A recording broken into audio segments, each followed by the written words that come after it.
Welcome to Books in the Freezer, a podcast dedicated to the deliciously disturbing world of horror fiction. I'm your host, Stephanie, and today I am joined by Yaika Sabat and Clay McLeod Chapman to talk about the 2024 Summer Scares picks and the program in general. So, welcome to the show. Hello. No. I'm so excited to have you guys on today. I'm excited to be here. Can you tell our listeners a little bit about yourself and the Summer Scares program? Yeah, so this I've been part of the Summer Scares, I think, unofficially for a few years, officially starting this year. My day job is working for Novelist, which is a book database that public libraries use. And the Summer Scares program is the Horror Writers Association's summer reading program. The goal is really to encourage reading horror all year round. It's not just something that is meant for October. It's always around. It's always good. And as part of that, we pick 9 titles. We pick 3 adult, 3 teen or YA, and 3 middle grade that give library workers sort of a solid starting point. So they have something that they know they can trust to recommend, and they can sort of build a fun, spooky summer program if they want to from there. It's amazing, right? It's the best thing ever. It's like imagine your library saying, "We love these books and they're going to scare the pants off of you and we want you to read them." And it doesn't matter if you're in middle school, it doesn't matter if you're in high school, it doesn't matter if you're an adult. Like these are the books that we think are like this is what we have come together to say, like, we love these books. And I don't know, like, it just feels the kind of the privilege of being able to talk about books that you genuinely love for a whole summer. I yeah, I feel lucky. I guess I should say I'm the I got to they picked this is crazy. They picked me to be this summer spokesperson, which is insane. Um and I love it. And I just get to talk about books that I love. And Clay was previously one of the authors with the remaking, I believe. And yeah, I love it. It's kind of like a fun summer reading program for me Yeah. too, because I get to sort of read the books. The selection process is, I have to say, a pretty fun one. The committee, we sort of chat about what books, we've been hearing about, we've been reading. There are some rules in the selection process, like we can go back, I think, as far as 10 years. We do think it's important to feature backlist titles because a lot of the time the new books are the only ones that get attention. So we try not to have just new books, which is really hard because there's so many good new horror books right now. It was like the hardest challenge. Like, no, no, no, we need to diversify. And we also try and have wide representation. So we are not going to have more than 50%, white, cis, straight male authors. I think we always aim for at least 30% diversity in our selections, which I really love because it's not that hard. Horror is more diverse than people think, and there's a lot of amazing authors out there. So it's a fun process, like for us too, getting to talk books like together and then narrow it down to some final picks. And I love that it also is for every age range because I've been Yeah. reading horror since I was probably too Mhm. young. And so I think it's really important to give that access to kids too, to let Yeah. them know like it's okay to be scared. It's fun to be scared. It's an adventure to read these stories. So Yeah, to be a part of that, those initial planning sessions, the selecting like sessions, like it was amazing because everybody had a favorite book or a favorite author, and the kind of level of passion that folks would, you know, offer up for, like, why it has to be this Rachel Harrison book, like mhm. why it has to be, like it was amazing to kind of like the minutia of particular authors to be like, could we do this book? Well, what about this book? And like talking about the value of, like, you know, a body of work from a particular author, and how, you know, it's so impossible to, like, because certain books kind of bring out certain things in certain people, and to have so many different books, it it's good problems to have. But it was Yeah. amazing to, uh, I'm thinking particularly of Rachel, just because she has such a large body of work, and it was like, well, I want to do The Return. Well, no, I want to do Cackle, and no, it's got to be Such Sharp Teeth. And like, what is the thing? How do you distill any particular author when they have an oeuvre? Yeah. Well, I want to know about the process. I mean, is it like a March Madness bracket? Like, what does it look like? Do people come up So and like lay their case? kind of. It's not Okay. a bracket, but we do start.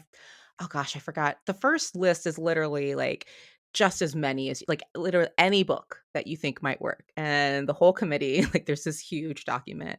You just put in any book you think is going to work. Um and then I think it goes down to like maybe 10 for each age range.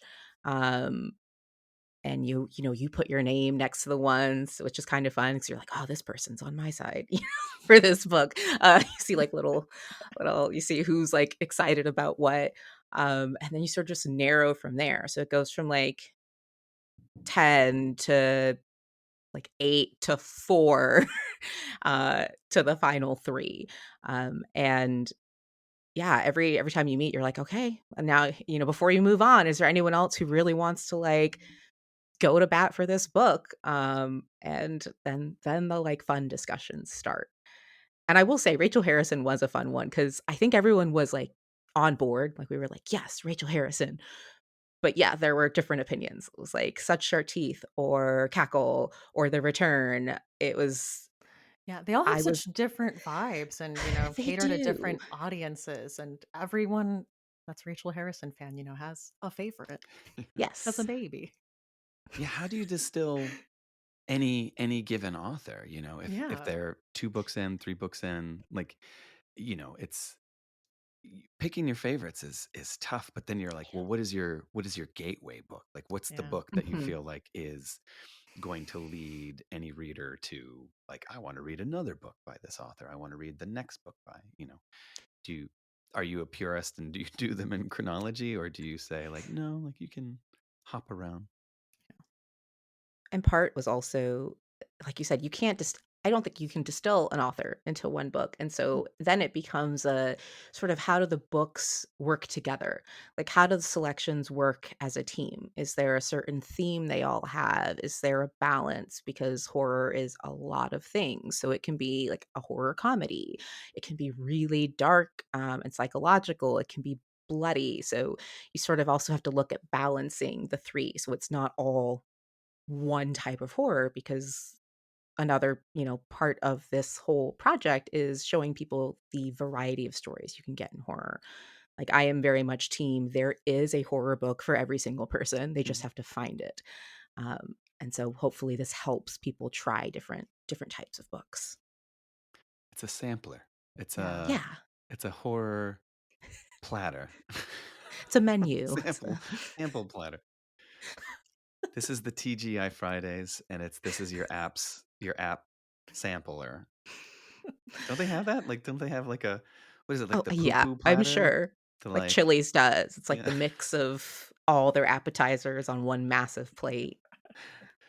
I'll have a little bit of that. That's spicy. I'll have a little bit of that. Ooh, that's I don't know if I'll take that one. I'll hop to the next one. Crunchy. I did notice that about the selection, that it's a wide range. I mean, on Books in the Freezer, we use the temperature scale, the room Mhm. temperature, fridge and freezer, and I saw that even within the selection. And like, My Aunt is a Monster is very approachable. Like, it's a book I would give to like any kid. But it's really Oh, yeah. fun. It's a fun story. Yeah, but then you got The Nest. I Oh, the I yes. the Nest? Like, I The don't know if I'm two jumping ahead too No, much, like but, like, No, no, go. let's pivot into talking about the books chosen. let's talk about that Nest. That I think that in the notes for it was just, like, "scary," like, all capital, like, bold letter, like, "scary," and I was like, "Oh, good. I love that." it's amazing because there are certain books that are they kind of take on this urban legend status, this kind of mythic status, and vividly remember uh, Mallory O'Mara, who does Reading Glasses podcast. She like 2 Octobers ago, 2 years ago, she was like, "You got to read this book," and I was like, "What is it?" And she's like, "It's called The Nest," and I was like, "Ooh, that sounds good." And she's like, "It's for middle schoolers," and I'm like, "What?" And she's like, don't don't listen. Like it is the scariest book known to man." And I was like, "Okay." She mailed me a copy. Oh, She knew I was a she was doubter. committed. She's Yeah. like, She was "You in. will She if I she will wants hear no excuses. You will read yeah. this." If she gets behind a book, she will get you to read it no matter what. And I like she maybe sensed my doubt, like my hesitation. So she's like, the next week there was like a copy in the mail. And I was like, "Oh my God." And I was like, "Okay, let's give it a whirl." And I I swear to God, I don't think I've like like when a book just kind of like creeps up on you. This Mhm. is like that moment in the movie where you're driving and like the camera is like you are behind the wheel and the camera's like looking at you and you are looking at the person in the passenger seat, and then the other car that just like suddenly like comes out of like nowhere and just completely sideswipes you and like hits your car like that. This is that book. This is The Nest. It comes out of nowhere and completely obliterates you, and it is terrifying. And I can't believe that we're giving this book to middle schoolers because it is for adults, I believe. I love that. Ali Melanenko came on the podcast and we did an episode about middle grade horror, I think as part of last year's summer scares. And Yeah. she recommended The Nest. And I had to immediately reach out to her and tweet her when I finished it. And I was like, "You were absolutely right. Everything you said about this book is 100% true." Horrifying and And that's amazing. but Amazing. honestly, I love that. Like, I Yes. want there to be a properly scary middle grade novel because when I was in middle grade, like, yes, I liked, some of the more fun, less scary thing, but I wanted to be scared, which was bad. I was a big, big, like, I could not handle being scared. I would have Yeah, nightmares about I anything, understand. but I was still like, I want something actually scary. I don't want like this wimpy thing, so I probably would have read The Nest and then never slept again, when I was in middle school, so I'm glad it wasn't out when I was a child, because I would have been that kid, like, Terrified of wasps afterwards. Oh God. I mean, already terrified of wasps, but yeah, like, would have just been like, "I can't sleep, the wasps, They're they'll speaking appear." to me. Yeah, But then you get to My Aunt is a Monster, and it's this like, which I like it's love like it.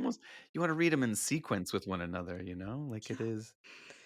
They kind of That's a they complete one another in this way that I well, and think then is you wise. have Ophi's Ghost, which is, I do love the sort of that classic, ghost element. It does have some more seriousness to it. It has a little bit more of the atmosphere to it. So I think it's at a nice sort of middle place in that set. You've got My Aunt is a Monster, which is beautiful and emotional and a joy to read, and then The Nest, which will keep you up at night, and then Ophi's Ghost, which does have definitely that horror element, but not to the extreme of The Nest. So I really love the middle grade section this yeah. year. It's got a good range. It does. And I can actually, if you want, I can go over all the Yeah. titles for this year. For the adult selections, we have Such Sharp Teeth by Rachel Harrison, Jackal by Aaron E. Adams, and This Thing Between Us by Gus Moreno. For young adult, we've got All These Bodies by Kendare Blake, Dead Flip by Sarah Farazan, and Murder Trending by Gretchen McNeil. And for the middle grade audience, we have Ophi's Ghost by Justina Ireland, The Nest by Kenneth Opel, and My Aunt is a Monster by Raymena Yee. Such a good group this year. Hmm. It is such a good group. Um, I'm trying to make my way through all of them. I only have like Mhm. 2 books left. to be fully caught up. But I just finished Murder Trending, and that Oh, was yes. so fun. It's so good. Did you have a favorite character in Murder Trending? Like a teen that you were just like, "This is my person." It was the protagonist. Nice, nice. But yeah, I loved the setting, kind of like this Black Mirror prison reality TV Alcatraz. It was yeah, it's really fun and timely, and, I love that when I talked to Gretchen, on the book list YA panel for Summer Scares, and she was talking about how she channeled a lot of, like, anger. Like, she wrote it really quickly because she was just sort of fueled to write it, um, and it is, like, it's still today so relevant, Mhm, and I definitely had my favorites. I will say I was very attached to, Ethan. He was, kind of the jock see the who action quoted movie guy? Yes, he Yes, was my little okay. baby bird. I loved him so much. It's just like I was like, "Sweet baby Ethan, just a heart of gold, He not a was. lot of brain, but No, it's a just" himbo. Yeah, but he was there. He was gonna ready to die for people, just I loved him. He's It's too all good for about this the world. commitment. Yeah. Have Have you read All These Bodies yet? I read it a few years ago, but I Oh, remember Yeah. really liking it. Oh my god. yes. I Of all the books on the list, straight down, like the less I personally feel like the less you know about that one going in, Mhm, Mhm, the better. Like I kind of purposefully avoided reading any of the kind of back covers of any of the mhm. books. But that one, it rewards kind of a clean experience, like a pure experience of like mhm. not having anyone else kind of tell you what it's about so Yeah. that you can kind of navigate that feeling. It's so Yeah. mysterious, so kind of alluring, and it's like, I think I know what this is. But then you're like, oh, wait a minute. This is something totally, totally different. And Mhm. that's a rarity these days. Like so many books kind of or people kind of like you kind of know going in what a movie's going to be, what a book is going to be about, and it's Yeah. because we're so inundated with trailers and like synopses and like but I feel like if I was to recommend All These Bodies, it would be don't like just take my word on it. Just please read this. Don't read anything about it. Don't look at Goodreads. Just go in blind and have the kind of pure joy experience of entering a world completely unbeknownst to what is coming. It was very atmospheric. Hmm. So atmospheric, and so it's not fast paced, but it is gripping. Mhm. Like, it's not like a necessarily action-packed book, but I still was like, because I listened to most of my books in audiobooks, I still was just like, "I'll just keep listening to this as I, like, do the dishes and put away laundry and sit in my bedroom just listening to it." Yeah. Because it once you get going, you wanna keep going on that journey with the character. You Yeah. want to see how this ends up. Um, yeah, it's really beautifully done. God, I can't even imagine what the audiobook of that would what that would be like. It's really good. It's Yeah. really it's well done. The narrator is wonderful. I really enjoyed it as an audio experience. I have not gotten to Dead Flip yet. It is like one Oh, of my last two to get to. It Dead Flip. You go ahead, Clay. Go ahead. Well, I love it because I am of a particular age where I grew up in a particular decade that had particular, you know, quantifiers and signifiers and, eh, today's Stranger Things was yesterday's Goonies and, like Mhm, I'm a Goonie boy. I'm a Goonie. And I feel like this really kind of it hits those sweet spots. um I think today anyone in YA would read it and be like, oh, like I'm this is hitting all my Stranger Things sweet spots. But like it goes to that place where it's like, no, It's not Stranger Things. It's my Goonies.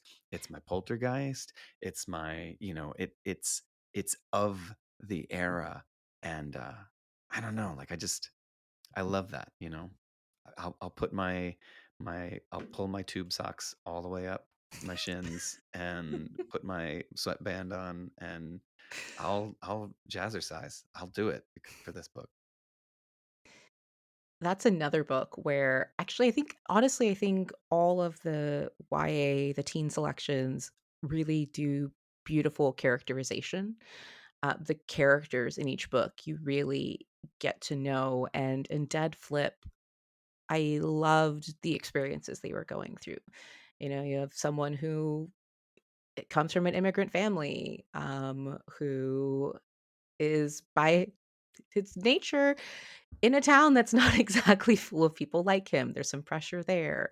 You've got a girl discovering her sexuality and sort of the fear and anxiety that can come with that, that worry, and you see how she sort of closes herself off, and then you have this little kid who shouldn't be a little kid anymore, who's so mischievous, like like before the, bad thing happens to him, which I won't give away, everything, it's more mischief, and then you start to sort of understand it's mischief and anger at being left behind, which I think is, such a real emotion. Like, it just felt really grounded in reality, even with the sort of, like, haunted pinball aspect of it. Yeah, I loved reading it. And I also love the idea of a haunted pinball machine. It's like it's just like, it's a great hook. It's so much more than that, but it's such a great hook, like, haunted pinball machine in the '80s/90s. Like, I'm in, like, That's immediately. that's enough for sure Yes. if you were gonna I go was gonna right say on into the it. adult side, I will also nerd out about the Okay. adult side, but I was especially excited that This Thing Between Us, uh, was selected. I think I did suggest that one, and I had just read it, and I love that book so, so much. It I was reading it, and I remember at one point stopping and telling my partner, like, "I'm genuinely, like, creeped out. I'm creeped out. Like, I've got, like, in my bones." Like, and it wasn't anything particular, but the scene just happened, and this sort of antagonist was speaking, and, like, I feel it. Like, I feel, like, a chill down my spine, and that hadn't happened in a long time. It made me so happy. I was, like, giddy.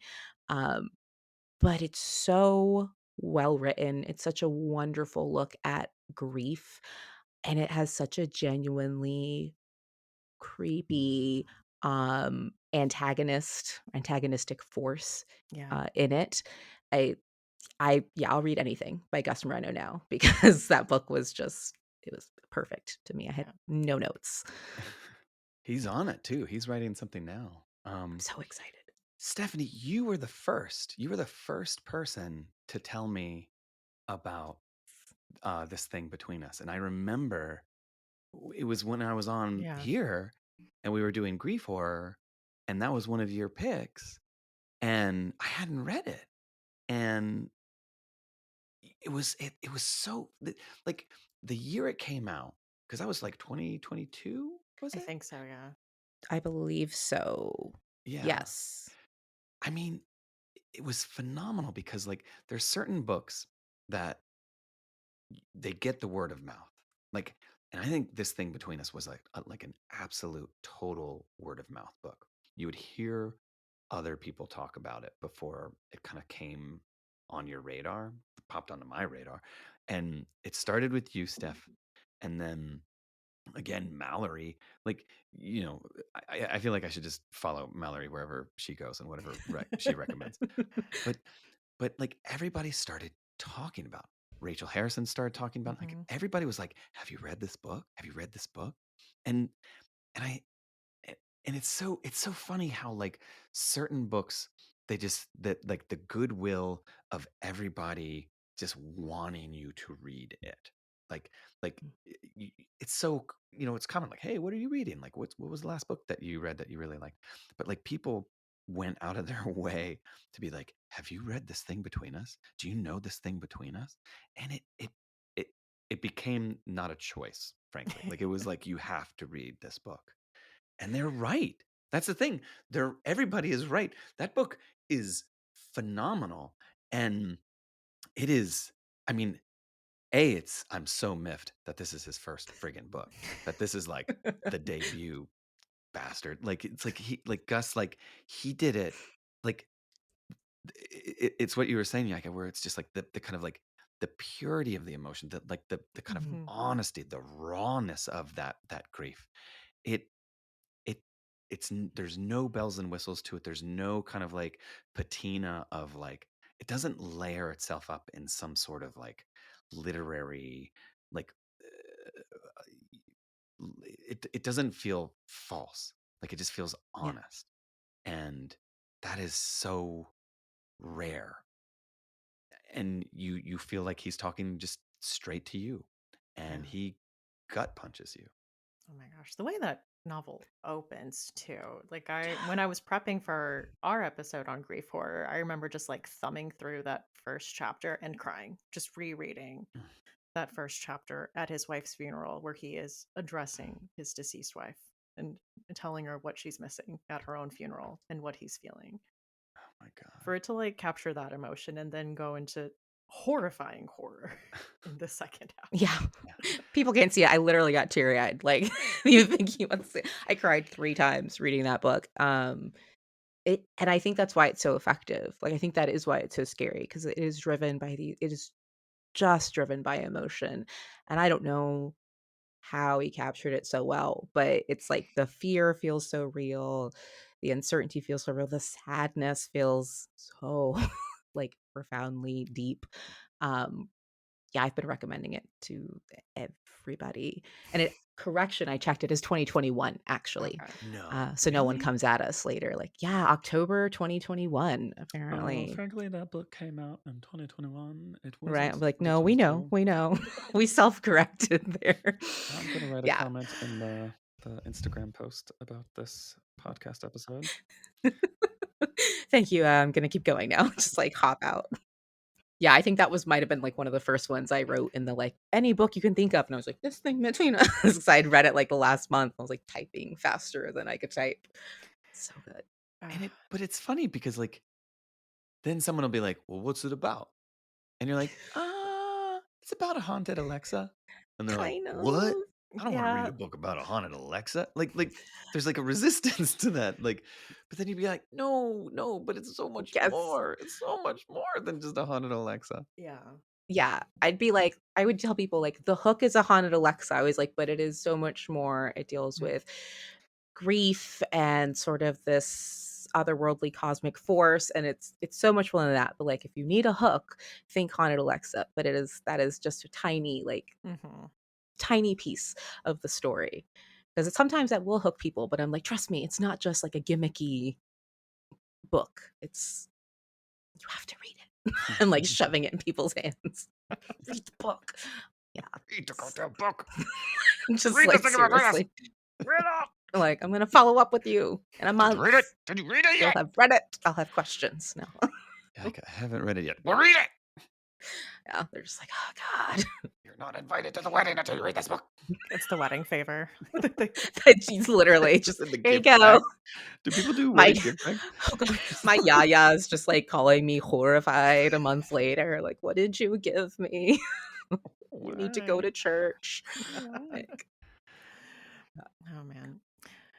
I was so excited about all the adult picks because they were all books I had already read and I was just like, yes, yes, and yes, 100%. Bangers. Yeah. Bangers.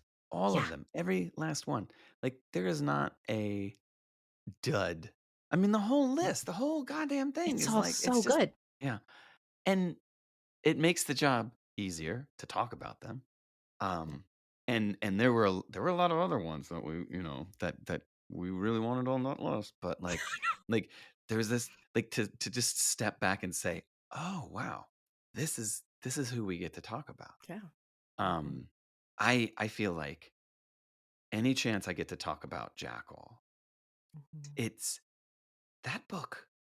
It's amazing, and I do think you can say this about a lot of the other books as well, but like Jackal in particular, like, it feels real, even even when the supernatural kind of seeps in to the storytelling, like I would still like I think Erin does such an amazing job about how she writes the book that I'm like, yeah, this I could see this happening.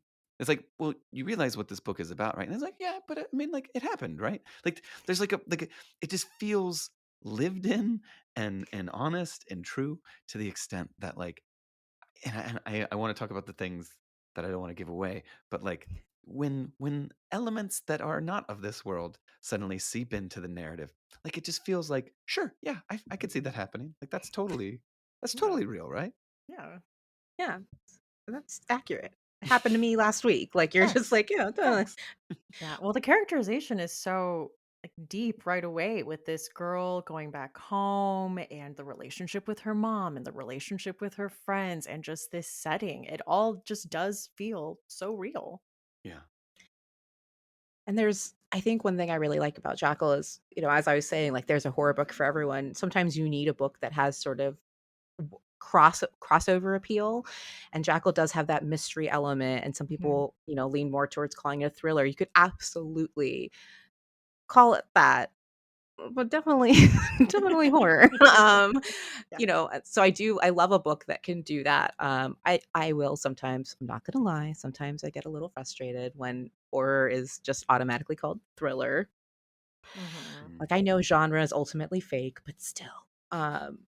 But Jackal really fits into more than one category. And I think it does touch on something that's very real, this idea, this little rust belt town and being very much the other, where you're in a town and there's not many black people, there's not many Hispanic people, Yeah. and there's an innate horror to that, that's sort of built in of constantly being different than everyone around you. And I think that does lend to the plausibility of it. It is something that, in one way or another, probably a lot of people have been through, just not exactly that experience.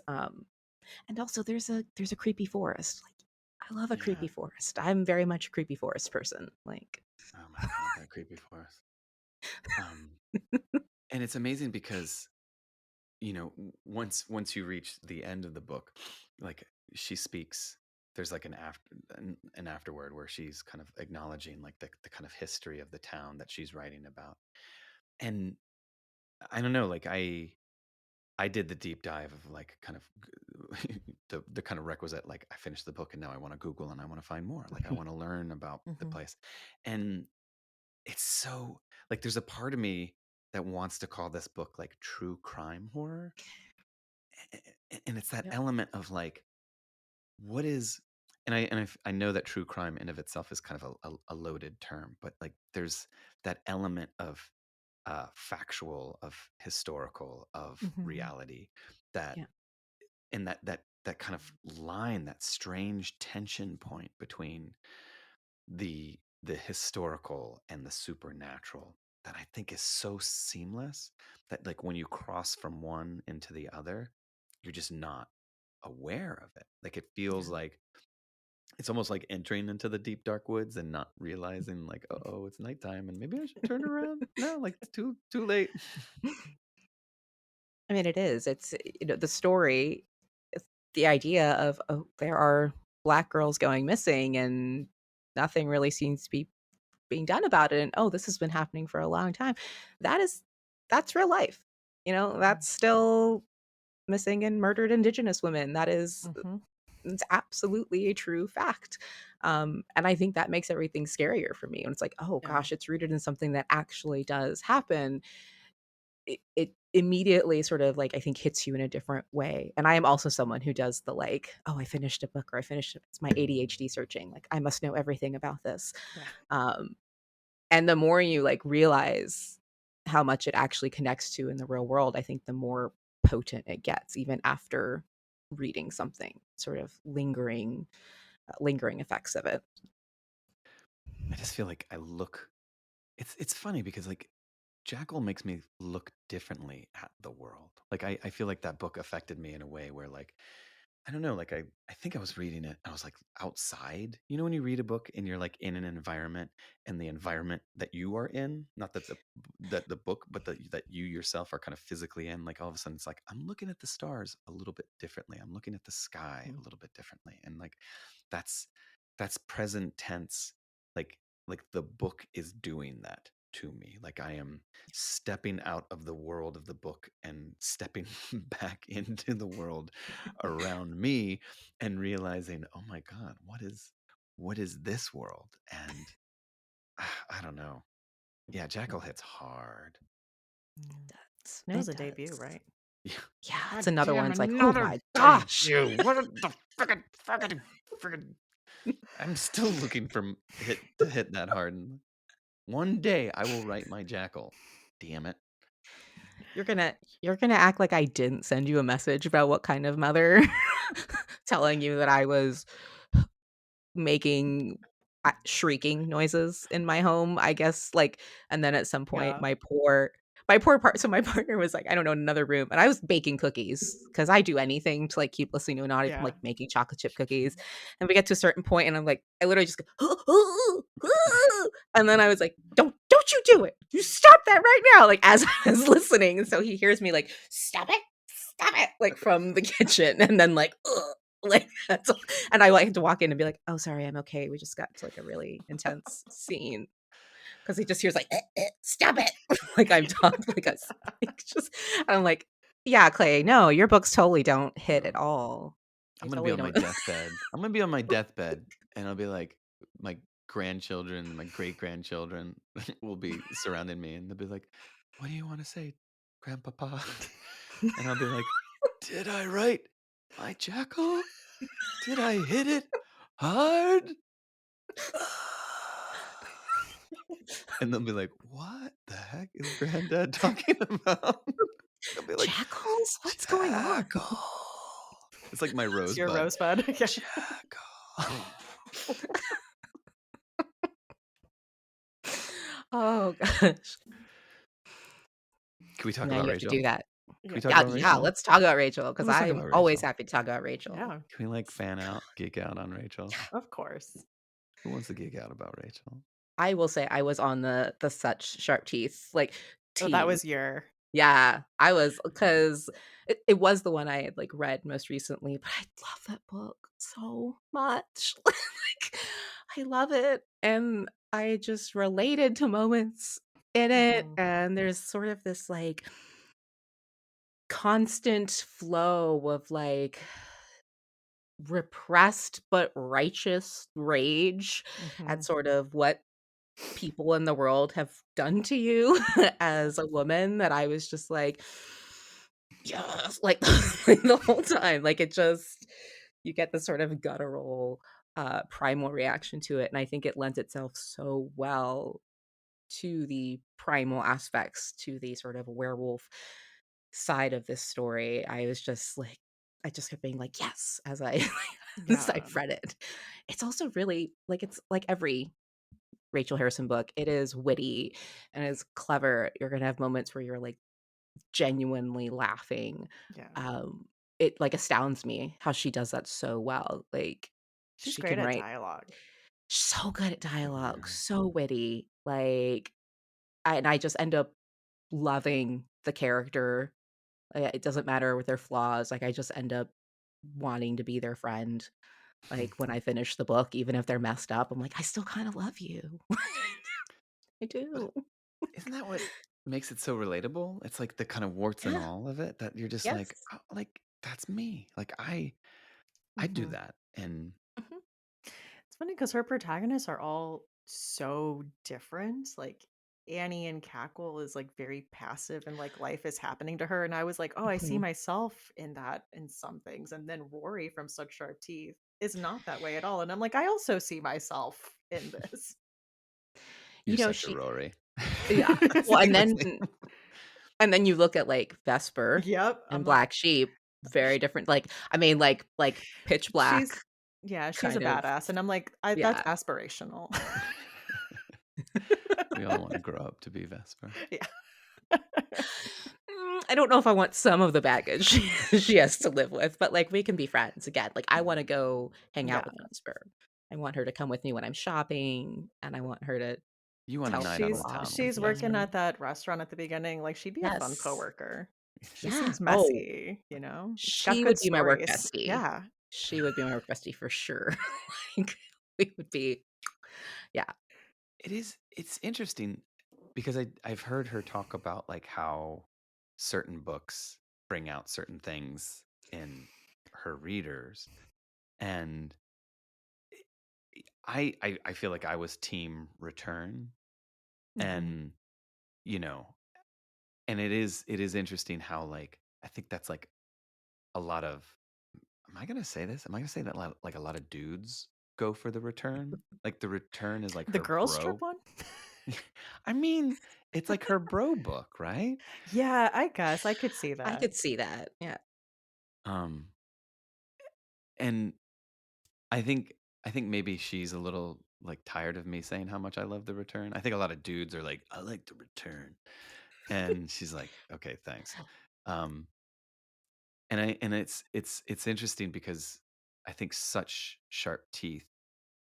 If you had to pick the kind of like, if I had to pick the quintessential, if I had to pick the one, I think it would be Such Sharp Teeth. It would be a toss up between Such Sharp Teeth and Black Sheep, but I Mhm. think Mhm. it would be Such Sharp Teeth. And I think it's because that kind of primal, the rage that is underneath, that Mhm. erupts out of the book, is I think the most succinct. I don't know why I keep saying pure, but like it's the most kind of like on. It's like the rawest version of Rachel I think I've ever read. Um, because with Vesper, everything is kind of layered under this kind of Mhm. protective shell of like her cynicism, or her kind of like the jadedness is that defensive Mhm. measure, but Yeah. like the Akram's razor of rage in Black Sheep is so kind of like it just goes straight Yeah. out, um to the point where you're just like, whoa, like you can kind of almost feel the wind whisk by when you read it. Like it's like, whoa, did you feel that? Yeah. Rory has the ability to not forgive easily. I think as women, you are very much conditioned to like forgive and forget, to move past things or to be nice about things. And if you look at Rory and her mother, that and especially, oh my gosh, what's your family? You should forgive your family. That just like, no. Mhm. Did you say you're sorry? Then I'm not going to forgive you. There's I was like, I want more of that. Yeah. It's so valid. Yeah. And with the whole werewolf side of it, there's scenes where she's at the Yes. bar and she's like, I'm not scared of these creepy dudes outside and I feel powerful. Like Mhm. I dare them to try me right now. But then also, the day after the transformation where she is She's feeling awful. yeah, yeah. Which I don't feel Oh my afraid. I was like, yes, I love yeah, that like power. But I was also like, I mean, I'm sorry how it's happening though. That's a bummer, you know. But yeah, there is something very just I don't know. I think it's just so relatable. Yes, it Mhm. is a werewolf story. And by the way, I love the gruesome descriptions in that book of the Yes. transformation. Like, because I love a good werewolf transformation on film. Like, I love creature design. And so I was like, oh, this would be beautifully done on film with some like Yeah. practical effects. Um, I love that there is that, like, they don't look away from that moment, from Mhm. the, like, brutality of it. Um, yeah, I was a big fan of Yeah. that personally. Yeah, like I think Rachel has done this amazing job of like, she takes the metaphor, whatever the monster is, whether it's witches, vampires, werewolves, she really she she bends it to the will of the story. So, and it never feels like the metaphor or the monster is never in competition with the kind of human element to it. Like they Mhm, fit so damn well. Like she gets her characters, whatever her characters are going through is so applicable to that given monster, that like whether it's antichrists, whether it's take your pick. Like it just feels it fits. I don't know. I don't. I'm wishing I want a better word for it, but like fitting, like it fits. It doesn't. I think sometimes when you're working with a metaphor, you can like be hit over the head with it so much that it gets to be distracting from the story. It's like, "Oh, I get it. Werewolf." That doesn't happen when you're reading it. Like Yeah. you know it's the metaphor, but it is blended so well that it's never sticking out of the story. It's never making you step out and be like, "Oh yes, metaphor, metaphor," as Yeah. you're going through it. And I like that because I don't love when I'm like, I get it. Like it's a Mhm. metaphor. It gets a little old. I didn't have that, reading such sharp teeth at all. So, So you could tell Clay and I could do an episode on, like, each of these books. Like, just The nest. The nest. book club with yeah. with Clay and Yaika.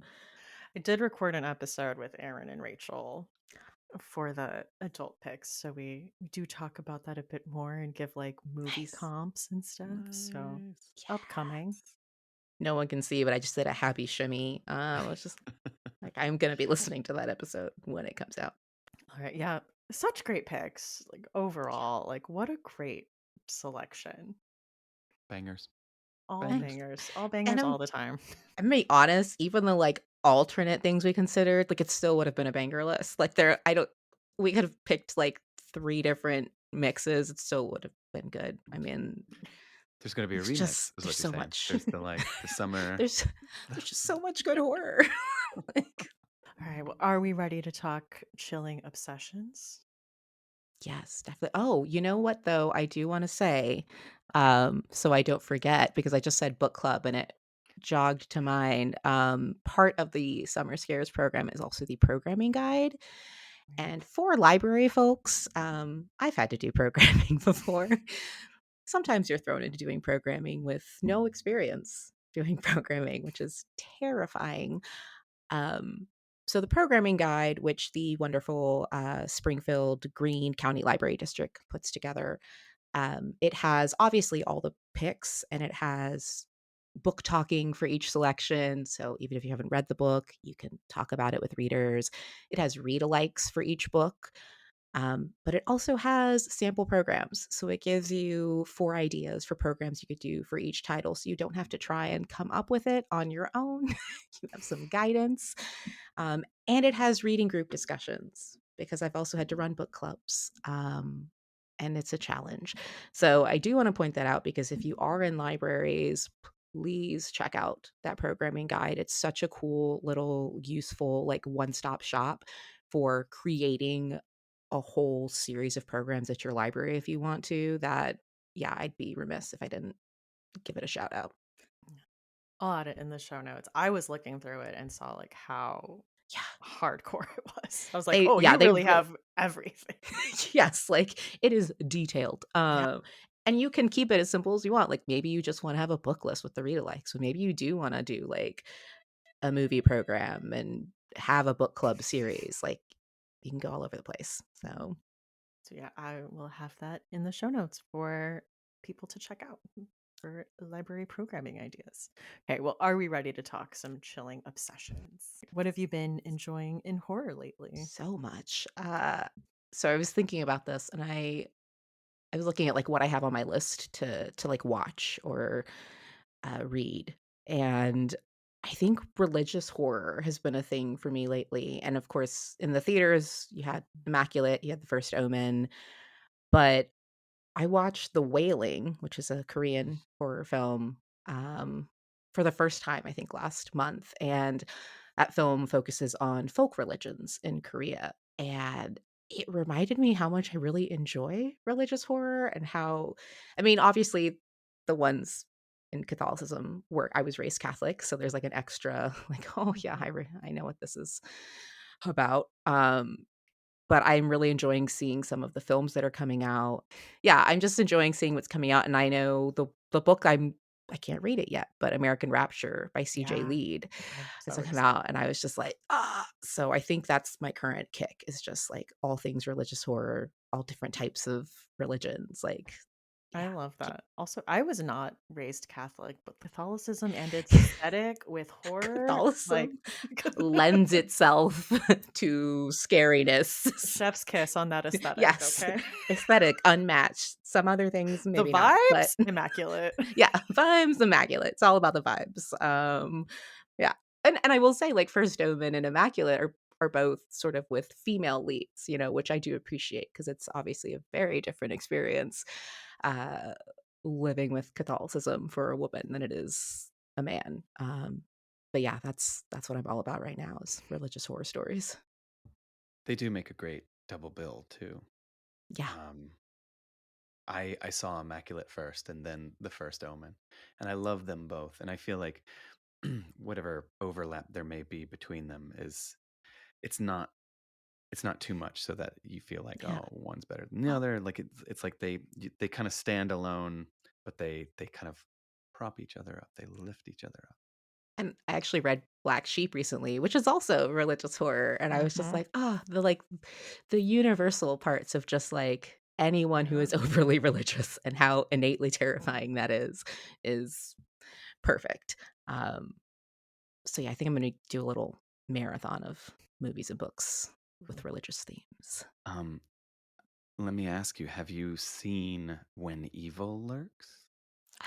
I yes, I have seen When Mm. Evil Lurks. It is a beautiful, like it's, like, religious in the fact that it's in a post-religion world. And it's fascinating world building. I love that director. I love Aterados. Mhm. Um, yeah, that is a it's yeah, it's I could talk I could do an entire episode on that show. So I'm not gonna get going because it could go forever. So good. So So what have good. you been enjoying? It's kind of incidental, but like I've been on a folk horror kick. Okay. Yes. Um, and it's funny how like obsessions, like there are those obsessions that you seek out, and there are those obsessions that find you. Like you're kind of like I've just been picking up books that seem to be very kind of folk horror-y. I just finished this amazing book called Smother Moss. Smother Moss. I actually don't know if I've ever said that word out loud. I'm reading a book called Smother Moss. And it's Alyssa Allerine. I hope I'm saying that correct. Alyssa Allerine. And that's from Titan, and that comes out soon. There's this other book called Necrology by Meg Ripley. Strange Folk by Ali Dyer. Um, there's like I don't know, like it's just it's been and I've had to blurb a lot of these books, so it's like the like there's like these books kind of just come to me, and it's just like folk horror, folk. Like I'm just living in the woods right now. So, but you won't hear me complain. Um, Yeah. I It's not really folk horror, but there's this comic series that I just like. I found it yesterday. I don't know when this episode will air, but as of today, 24 hours have passed since I discovered this comic series called Beneath the Trees, Where Nobody Sees. And I Okay. swear to you, this is my new obsession. This is like I'm going to be living in the world of this comic series. Um do you remember those Richard Scarry Yeah. children's books? The like the pictures of like the towns with all the like animals, and they're like we're just, wandering down the street like do do do, like I'm an animal and I'm wearing clothes, and like, oh, I fixed the ice cream truck, and like imagine that world. Imagine a Richard Scarry universe with serial killers and uh it's basically Silence of the Lambs meets Richard Scarry. If Richard Scarry illustrated Silence of the Lambs Wow. with Okay. animals, and it Interesting. is Interesting. bonkers. It is I saw bonkers. I saw it described as Dexter meets Richard Scarry, which is why I remember know what you're talking about because I was like, "Well, what is that?" I'm like, added it to my list. Yeah, you have to do it. You have to do it because Yeah. it's so quaint and like, how would it do? Like, how's it going, neighbor? Like, like I haven't read anything about it, so like I have to believe that Richard Scarry is the like guiding light because like the illustration style, the way it looks, like everything just screams Richard Scarry to the point where like I mean I I I just want to like I just want someone to say like yeah, it's Richard Scarry. Like I want the author to say like yeah, that was Richard Scarry. That was the inspiration.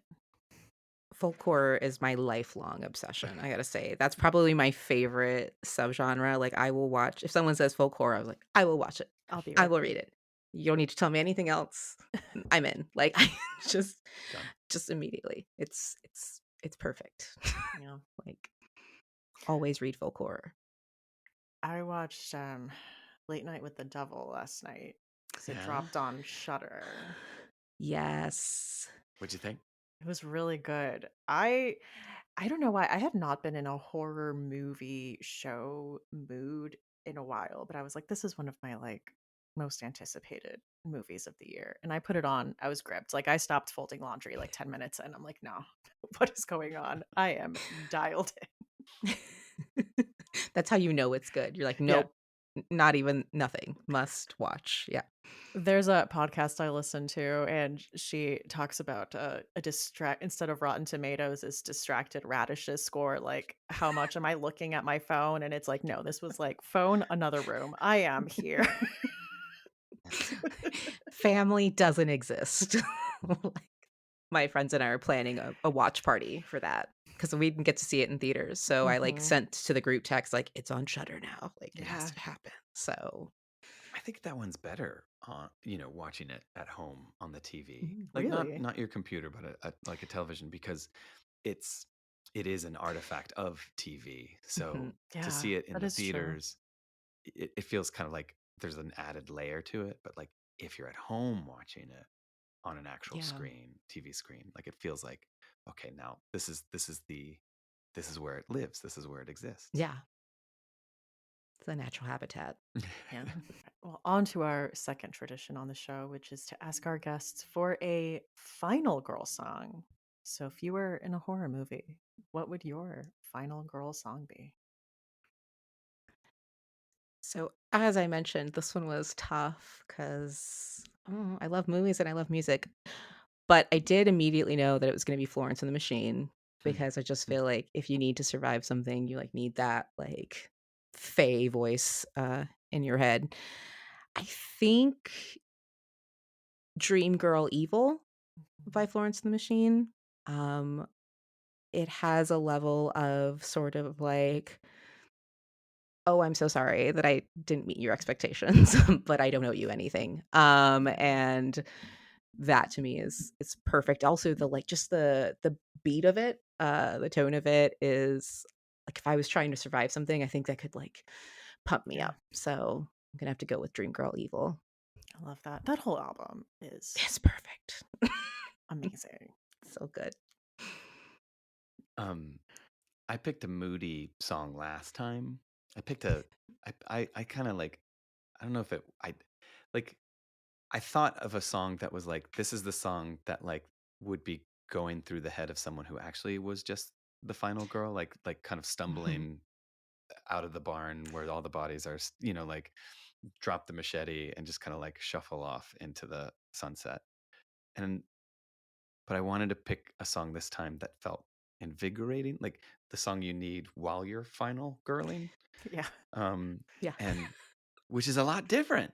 There's Hmm. like it's what we were saying before we press record. Like it's like, do you want a final girl song when you're final girling, or do you want the song that helps you recover after being the final girl? Like what's the like how do you like there's just so many different kind of shades and like inflections of final girl. So Yeah. um this time I picked a song by a band called Sprints. Sprints? I don't know if Hmm. anyone's I don't know if anyone's ever heard of this band called Sprints. And they have a song called Literary Mind, Hmm. and it's 5 Mm. minutes long. And it's like a kind of it sounds like a duo. I don't know much about this band Sprints, but I love this song. and it's a guy and a girl, and it starts off as kind of like an effectless, like like talking about JT Leroy. Like it's like they're not talking about JT Leroy, but like imagine like those like kind of like hipstery kids. They're like, we're just so cool. It sounds like Yeah. I don't know, like the It's, Strokes, like uh it's honors college music. I was in yeah, the honors college in college. I'm like, "Oh, yeah. yeah. It's like Honors bored college, indie like, rock. conversation." Yeah. It's like we're so bored of like talking, but we're at the party and they're like, "Have you heard of this band?" Like, yeah, like, did you read that book? Yeah, I read that book. Like it's like like kind of flat indie rock. And then it gets to the like last 2 minutes. And I swear to God, it's so much fun because it's basically just over and over, it just repeats. She's got a literary mind and a literary heart. She got a literary mind and a literary heart. A literary. I've I've You've heard heard that it? song. Yeah. And like, and then like it just grows and grows and grows to the end where they're just like screeching. It's got a literary mind and a literary heart. And it's like if I was being like cornered by a slasher, by a Jason, and I had a machete and I had this song going, I'd be like, yeah, like it would just be like chop chop chop choppity chop chop, like you just Clay's like, "I do have a yeah, literary mind," as he's, like, stabbing the because you want person. because don't you want a song that like you could just Yeah. chop to? Yes, that's yeah, Dream Girl Evil. It, like, has this, like, sort of, like, really, like, rhythmic ending, and that's yeah, I was like, "You need Yeah. to build up to, like, the Yeah. punching." That's It's like because if punching it's just like rhythm. pure, like if it's just like wall to wall, you'd be like, Yeah. There's nowhere to go." But it's like the cross country of slasher final girling, where it's like you Yes. need to work your way up, work like Yeah. build into your survival mode. I like Chop. to think of a song that you're, like, really tired and you're like, "Okay," like, you're, like, gathering your breath, and then you're feeling a little empowered, and then the, like, punching, stabbing happens at the end. Like, that that's the Yeah, that's the ideal thing, punch and stab with yeah. each, like, alternate hands, I Yeah. think. You do just need like a minute, 2 minutes of just like choppity chop, Yeah. punch and stab, punch and stab. Punch and stab. How are you gonna punch and stab? It's like Punch you and stab. gonna you need it's like aerobicizing. Like you just need the like, how like You have your tube socks and your sweatband ready for. Yeah. Clay's ready. Yeah. I Final am in girling, the by the mirror. way. I am like cranking that music up. Final girling is my new favorite verb. I'm sorry, I'm just final girling right now. I can't talk to you. I I'm can't too answer busy the final phone. I'm final girling. girling. Sorry. The punching and stabbing. All right. Punching Well, and also, stabbing. Clay, you Punching have a and few stabbing. things coming up Yes. that I Yeah. want to talk about and that I think our listeners want to hear about, or whatever you can say about them. I You've been mean, teasing some things. it's fun. It's a fun time. I don't know. I have to find readers. I have to find people who like to read stuff. Um, because I hope they're out there because like I have these things that are coming out in the world. And um the thing that we just announced was I have this new book from with Quirk, this new novel, and it's called Wake Up and Open Your Eyes. And it's so weird. It is literally the first time I'm like speaking of it in any kind of public sphere other than social media, which is not talking, it's you're typing. But this is Yeah. like I have a book and it's called Wake Up and Open Your Eyes, and it is a novel. Oh my god. I don't even know how to talk about it. Like imagine it's a demonic possession novel, and it's about I don't know. I don't know how to do this. Um, what if half of the country suddenly was possessed by demons? Huh? I don't know. Does that Yeah, that's a good hook. Yeah. yeah, is it? Is that okay? I think so, I need to yes. workshop this. I need to float some stuff. Like imagine the country is suddenly possessed by subversive demonic influences that come through your uh, uh, where you choose your news, where you choose your facts, your information, your social media, your, like your screen time, basically. Like the, the this is this is where it's going. How could we ever imagine something so far-fetched, I know. Clay? And the book comes out on January 6th. 7th, Oh, January 7th. Sorry. It's about to be like, oh wow, a choice. It's kind of a choice. yeah. Yeah. Well, also, you posted a stack of books that you used for research that I Yeah. think had us all asking questions. And I did not know half of these books existed. The Penguin Book of Exorcisms? Yeah. Ah, Right? yeah. It's amazing. I mean, like it is I I mean, half of the fun of working on any book is that you get to kind of go down the deep dive. You get to do the deep diving. When you're not final girling, I suggest deep diving. My two And states, It really is, yeah. are you done deep diving? It's time to do some final girling. But yeah, like I mean, I want to imbibe. I want to like read every book that like lives in the world. Like, and it's funny that you mention, oh God, why am I blanking on CJ's new book, American Rapture? Like, I really want to read American Rapture, partially out of fear of overlap, but also just like devout curiosity of all things CJ, um, because I'm a fan, and like just we're in a moment right now where there's a lot of shit happening, and it's like how do writers, how do artists kind of manifest that, like how do we articulate that kind of anxiety and that fear, and those real world fears I think have a fictional kind of correlative to them, and but we've been writing about these things forever, and that's why these books, why doing the research, like just finding novels that are just so like of their time, but also timeless. Yeah. I'm super excited now yeah, very to excited. read that book. I'm Mm, like, mm, yes. Yeah. okay, I need to figure out how to talk about it. So this was my first foray into how do I Workshopping. articulate what the heck I've been doing for the last year of my life. Get to workshop your synopsis. Yeah. There's got to be. Workshop your book talking. I know. Jeez Louise. There's got to be a better way, but I'll do it. I'll figure it out. We'll do I'll it. take notes. You'll get it. I'll get it one Yeah. day. Well, thank you so much for coming on here today and chatting with me.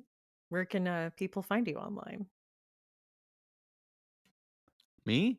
Yeah, I'm you. very Googleable. I'm a Googleable guy. I'm on the Twitter, the Instagram. I'm trying Threads and Blue Sky and failing. Kind of like I don't know. I saw your post on Threads. Hey, there you Oh, there go. you go. Hey, There you it go. Someone works. saw it. That was where I saw this stack of books. Yay! Mission accomplished. So I final girled all the way. we final girl today. This is the horror version of girl bossing. It's just final girling. Final girling. I final girled too close to the sun. That's the that's the progression of this. I am on Twitter and Instagram, both under Yaika. So you can find me pretty easily. I tend to like interact more than I post though. So I'll just say that like heads up. I'm not a big poster. I repost. I like people's things. Lurker. But you final girl so well. Yeah. Thanks. When I'm not final girling, I am deep diving. So. Yeah, true. I have ADHD. I'm deep diving so much. Punch dab. Punch dab. Right, well, thank you guys again so much. Thank you. We Yeah, got to talk thanks about for books we having love. us. Woo, So yeah, fun. that is always a good time. Books in the Freezer is a bi-weekly podcast. We post episodes every other Tuesday. You can find us on Threads, Instagram, and TikTok at Books in the Freezer, or send us an email at booksinthefreezer@gmail.com.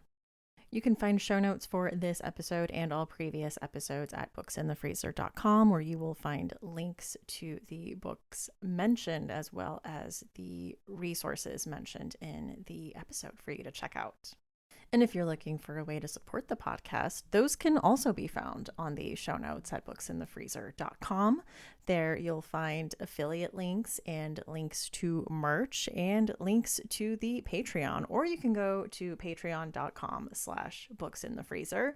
There are 3 levels of support, a $1, $3, and a $5 level. So check that out if that sounds interesting to you. And if you're looking for ways to support the podcast without spending any money, fear not. There are ways you can do that. One of those ways is to leave a review on a site like Spotify or Apple Podcasts.